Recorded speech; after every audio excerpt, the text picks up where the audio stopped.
Allottees थे उनके साथ में माननीय मंत्री जी, माननीय राज्य मंत्री जी की अध्यक्षता में की गई थी और उसमें शासन के भी स्तर से जो हमारी FSDA डिपार्टमेंट है उनके प्रतिनिधि और उनके ACS भी उपस्थित हुए थे।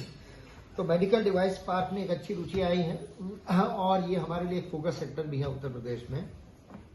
और अभी जो हम ग्लोबल इन्वेस्टर समिट की बात कर रहे हैं उसमें medical device has also been identified as a priority sector. तो यहाँ पे हमारे पास में जमीन अवेलेबल है, तो इसलिए हम सेकंड स्कीम लेकर के आ रहे हैं अब मेडिकल डिवाइस पार्क के लिए। उसका बोर्ड ने परमिशन दे दी है और उसमें जो पहले प्रोडक्ट कैटेगरीज थी, जिसमें पहले जो कैटेगरीज थी उसमें 4 कैटेगरीज थी। एक कैंसर केयर, रेडियोथेरेपी की डिटेल्स आपको मिल जाएंगी। उसमें एक और हमने जोड़ी है अब, जो गवर्नमेंट ऑफ इंडिया ने भी कहा था कि इस सेक्टर में भी आप अगर कोई निवेशक आ रहा है तो उसको भी मेडिकल डिवाइस पार्क में दीजिए। तो उसको भी आज बोर्ड ने अडॉप्ट कर लिया है, तो भारत सरकार की सजेशन है। और जो नई स्कीम आएगी उसमें इनको भी अलॉटमेंट्स हो जाएंगे। ये इन विट्रो डायग्नोस्टिक्स है बेसिकली। तो इसमें अगर कोई बायोकेमिस्ट्री एनालाइजर बना रहा है, हीमेटोलॉजी एनालाइजर है, इम्यूनो एसे है, कोएगुलेशन एनालाइजर है, सेंट्रीफ्यूज है, DNA RNA एक्सट्रैक्शन है, उसकी पूरी डेफिनेशन दी है इन विट्रो डायग्नोस्टिक्स में क्या क्या आता है। तो वो अगर उस सेक्टर में आते हैं तो उनको भी हम अब अलॉटमेंट्स दे सकेंगे। कुल मिलाकर के अब जो नई स्कीम आ रही है उसमें चूंकि यहाँ पे इतने इन्वेस्टमेंट्स आ रहे हैं तो सबस्टेशंस, एक 400 kV सबस्टेशन की रिक्वायरमेंट जो है वो विद्युत विभाग ने बताई थी। तो यहाँ पे उसके लिए हमने निःशुल्क जमीन देने की व्यवस्था इसमें कर दी है और उसकी कॉस्ट भी वो तो हम लोग बियर करते हैं।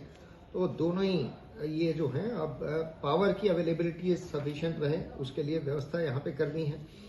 एक cyber crime police station establish होना था, उसके लिए पुलिस विभाग ने जमीन मांगी थी, उनको ₹1 प्रति वर्ग मीटर की दर से आवंटित करने का निर्णय हो गया है।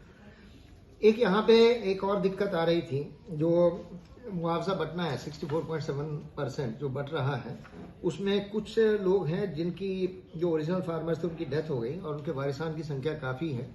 तो उनको हिस्सा निर्धारण करने और अगर पूरी फॉर्मेलिटीज़ वो हम प्रॉपर उससे जाएं तो उसमें उनको खाता खुलवाने में संयुक्त खाते में हम ट्रांसफ़र कर रहे थे। तो संयुक्त खाते में बैंकों की कई रिस्ट्रिक्शंस थी, उसमें अब हमने ये फैसिलिटेशन कर दिया है कि अलग अलग उनको जो है उनका हिस्सा प्रमाण पत्र जो है वो एक तहसील बनाती है। जनरली जब भी तहसील का ये एक तहसीलदार साहब का काम है कि वो एक अंशों का निर्धारण करें। अगर कोई संयुक्त भूखंड है और तो वो अगर निर्धारित कर देते हैं और उसके जितने भी सह खातेदार हैं, जो सह अंशधारक हैं, वो अगर अपना शपथ पत्र दे देते हैं कि हाँ हम इस अंश निर्धारण से